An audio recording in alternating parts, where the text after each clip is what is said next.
उस अंग्रेज के मन में आया, उसने अपने पड़ोस के किसी व्यक्ति से पूछा कि भाई ये जो लिटरेचर है, ये जो थिएटर अभी हमने देखा है, ये किस राइटर ने लिखा है। लगाए कौन कौन सी पुस्तक लेकर के आ रहा है, कौन सी कितनी किताबें लेकर के आ रहा है, हमें इसकी कोई जानकारी नहीं होती है। हमने तो सिर्फ पुस्तक मेला आयोजित किया है और आप भी मानेंगे कि पुस्तक संस्कृति का विकास होना चाहिए। 1770 के बाद ही भारत में लिखित पत्रकारिता की शुरुआत हुई। आप लोग पत्रकारिता संस्थान है, हम देख रहे हैं। 30 जनवरी 1950 को गांधी जी की गोली मारकर गोडसे ने हत्या कर दी थी। जेल में रहते हुए उन्होंने कुछ लिखा और उस लेख को उनके भाई गोपाल गोडसे ने एक किताब का रूप देकर सूर्य भारती प्रकाशन के तले अपनी एक किताब छपवाई और वही किताब आ पहुंची बुंदेलखंड विश्वविद्यालय के बुक फेयर में और उस किताब पर आज कांग्रेसियों ने जमकर बवाल किया। यूनिवर्सिटी में एक ही सवाल पूछने आए थे, ये देश गांधी का है या गॉडसे का।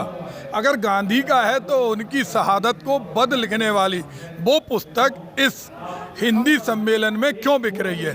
क्या नाम है उस पुस्तक का? क्या नाम है? गांधी बद क्यों? बुंदेलखंड विश्वविद्यालय ने अपनी गलती मानी, उन पुस्तकों को हटाया और उन्होंने गांधी जिंदाबाद के नारे लगाए, क्योंकि गांधी प्रदीप जैन, आदित्य श्रीराम मिलगैया, देवी सिंह कुशवाहा, नरेश बलाटिया, इम्तियाज भाई, अफजाल भाई, शिरोमणि मुन्ना भाई अकेले इनके नहीं हैं, करोड़ों लोगों के हैं।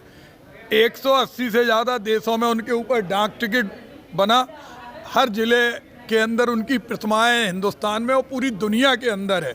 और सरकार भी, संसद हो या विधानसभा हो, सबसे पहले गांधी किसी की भी सरकार हो नमन करती है। तो क्या आपने उस किताब को पढ़ा है? अगर ऐसा उसमें कुछ होता तो सरकार ने उस पर बैन क्यों नहीं लगाया? मैं सरकार के बारे में तो सरकार क्या कर रही क्या नहीं कर रही उस पर तो एक बहुत बड़ा प्रश्न चिन्ह है। पूरे देश के अंदर काले कपड़े पहन के सांसद घूम रहे, लोग क्या क्या बोलते हैं, क्या करते हैं।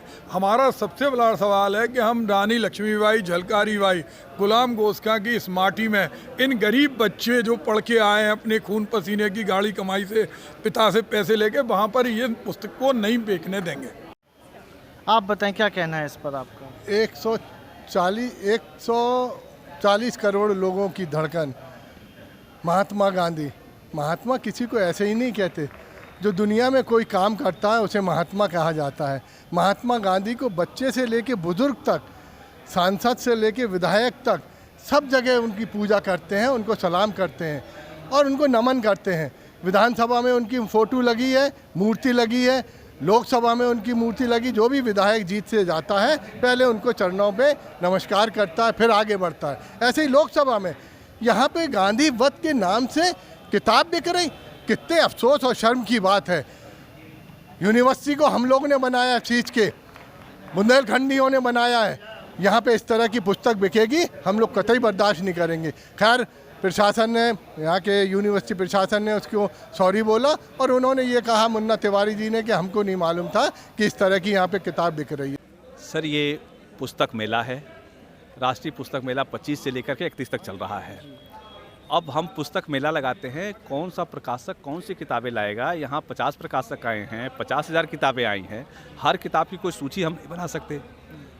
सूचना प्राप्त हुई है कि कुछ ऐसी किताबें भी बाजार में आई हैं तो मैं देखूंगा कि अगर उस पर कोई सरकारी बैन होगा तो मैं ज़रूर कहूँगा कि वो न बिके।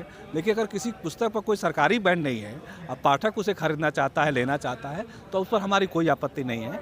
और वो आए थे, वो उनका अपना ढंग है कि भाई हम किसी का पक्ष और विपक्ष हम तो बनेंगे नहीं। भाई आपको कुछ करना है तो आप लेखक पर जाइए करिए, आपको कुछ करना है तो प्रकाशक पर करिए, सरकार पर करिए, न्याय के यहाँ जाइए। हम तो पुस्तक मेला लगाए हैं, उसमें कहानी की, कविता की, नाटक की, तमाम विधाओं की पुस्तकें हमारे सामने हैं। हमारे पाठक खरीद रहे हैं। आप देख सकते हैं कि इतने सारे पाठक अभी दुकानों पर भिड़े हुए हैं, आखिर ये किताब खरीद रहे हैं। तो उनकी पुस्तक संस्कृति का विकास हो रहा है। ये मेरी योजना है कि पुस्तक पाठक तक पहुँचे, उनको अधिक से अधिक छूट दिला रहे हैं। हम इसके लिए प्रयास कर रहे हैं। तो ये हमारी ये योजना है। अब कोई किसी को किसी पर आपत्ति है तो उस पर प्रकाशक पर अपना कानूनी कार्रवाई करने के लिए वो स्वतंत्र है, हमें कोई आपत्ति नहीं है।